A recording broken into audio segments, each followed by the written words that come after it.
எப்பொழுதும் இஸ்ரவேல் ஜனத்தார் அமலேக்கு செய்ததை நினைவில் வைத்துக்கொண்டு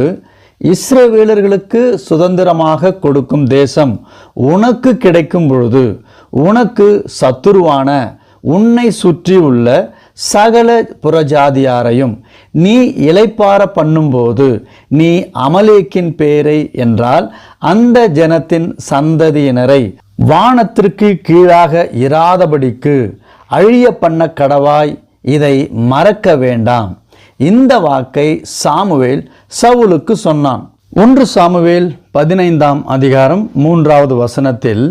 நீ போய் அமலேக்கை மடங்கடித்து அவனுக்கு உண்டான எல்லாவற்றையும் சங்கரித்து